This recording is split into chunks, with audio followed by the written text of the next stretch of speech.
मित्रों 20 फरवरी को भारत और बांग्लादेश के बीच में चैंपियंस ट्रॉफी का मुकाबला खेला गया और दोनों ही टीम्स जीत के साथ शुरुआत करना चाहती थी। हालांकि कई क्रिकेट विश्लेषकों का मानना था कि भारतीय टीम आराम से जीत जाएगी। उसके पीछे कारण यह था कि भारतीय टीम पहले कई बार बांग्लादेश को हरा चुकी है और जब पिछली बार भारतीय टीम बांग्लादेश के सामने आई थी तब हमने 2 टेस्ट मैचेस और 3 T20 मैचेस की श्रृंखला खेली थी और ये 5 के 5 मैचेस हमने ही जीत लिए थे। तो इस बात में कोई शंका नहीं थी कि भारतीय टीम ही जीतेगी।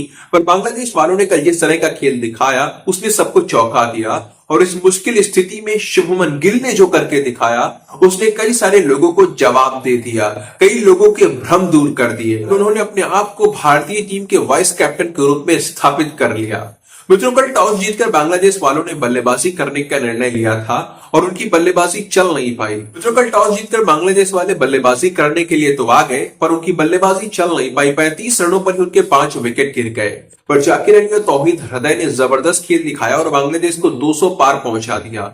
अब बांग्लादेश द्वारा बनाए गए 228 रनों के लक्ष्य को देखकर हर किसी को यही लग रहा था भारतीय टीम तो 20 से 25 ओवर में ही खेल खत्म कर देगी और रोहित ने जिस तरह का खेल दिखाना आरंभ किया था उसे यही लगा था कि हाँ 25 ओवर पूरे होते होते हम ये मैच जीत लेंगे। पर जैसे ही रोहित का विकेट गिरा सब कुछ थम सा गया।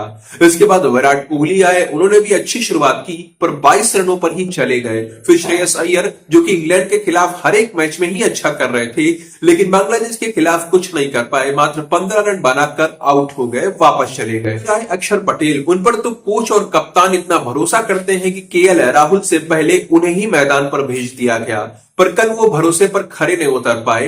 12 गेंदें खेली, 8 रन बनाए और वो भी वापस चले गए। अब अक्षर के आउट होते ही भारतीय टीम मुश्किल में आ गई थी क्योंकि 30 ओवर पूरे हो चुके थे, मात्र 44 रन ही बन पाए थे और रोहित, विराट, श्रेयस और अक्षर जैसे हमारे 4 महत्वपूर्ण खिलाड़ी आउट होकर वापस जा चुके थे। अब हम सभी के मन में यही प्रश्न आ रहा था कि आखिर अब क्या होगा, क्या बांग्लादेश हमें हरा देगी। लेकिन शुभमन की ओर देखकर मन थोड़ा सा शांत हो जाता था क्योंकि वो ओपनिंग करने के लिए आए थे और लगातार मैदान पर टिके हुए थे और इस समय वो काफी अच्छी फॉर्म में भी चल रहे हैं। वैसे तो शुभमन इंग्लैंड के खिलाफ वनडे सीरीज के अंदर अर्धशतक भी लगा चुके थे, यहां तक कि शतक भी लगा चुके थे और अपने खेल से ये बता चुके थे कि वो अपनी फॉर्म में चल रहे हैं और टीम में उनका चुनाव करके कुछ भी गलत नहीं किया गया है। लेकिन जिस तरह से कोहली को किंग कहा जाता है उसी तरह से शुभमन को प्रिंस कहकर पुकारा जाता है और उन्हें तो भारतीय टीम का वाइस कैप्टन भी बना दिया गया है। तो चाहे प्रिंस हो या वाइस कैप्टन, अपनी इन उपाधियों को जस्टिफाई करने के लिए मांग ये हो रही थी कि वो कुछ बड़ा करें, लोगों को ये बताएं कि वो इन उपाधियों के योग्य हैं। उपाधियां तो किसी को भी मिल सकती हैं लेकिन योग्यता सिद्ध करना बहुत महत्वपूर्ण होता है। अब कल जिस तरह की स्थिति भारतीय टीम के सामने आई थी उससे अच्छा मौका और कुछ हो भी नहीं सकता था और बहुत कम ही खिलाड़ी होते हैं जो मौके का अच्छा लाभ उठा पाते हैं। पर शुभमन ने ये करके दिखा दिया, उन्होंने मौके का पूरा फायदा उठाया। वो राहुल के साथ मैदान पर टिके रहे और टीम को जीत दिलाकर ही वापस आए। उन्होंने कल वनडे के अंदर लगातार अपना दूसरा शतक पूरा किया।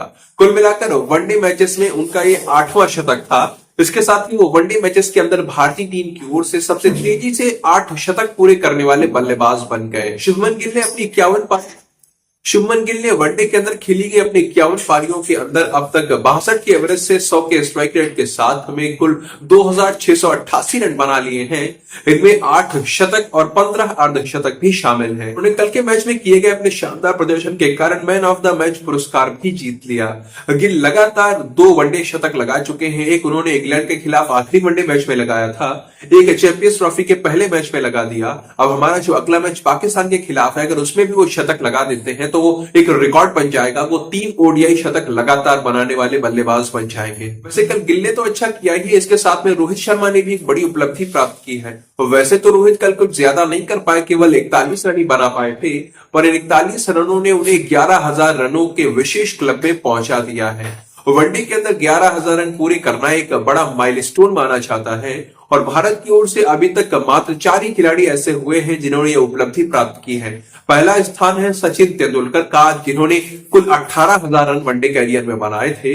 दूसरा स्थान है विराट कोहली का, जो 13,000 रन पूरे कर चुके हैं। और तीसरे स्थान पर है सौरव गांगुली, जिन्होंने 11,221 रन बनाए हैं।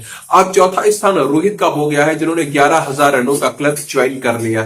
तो मित्र, कुल मिलाकर चैंपियंस ट्रॉफी का जो पहला मैच रहा वो भारतीय टीम के दृष्टिकोण से काफी अच्छा रहा। गेंदबाजी से लेकर बल्लेबाजी तक हर जगह हमारे हीरो निकल कर सामने आए। सबकी निगाहें 23 फरवरी पर टिकी हुई है, जिस दिन भारत पाकिस्तान के बीच मैच होना है। ये मैच सबसे महत्वपूर्ण रहेगा। देखते हैं दोस्तों यहाँ पर क्या देखने को मिलता है, कौन बनता है हीरो। शुभमन, रोहित, विराट, जडेजा, कौन होता है हमारा हीरो।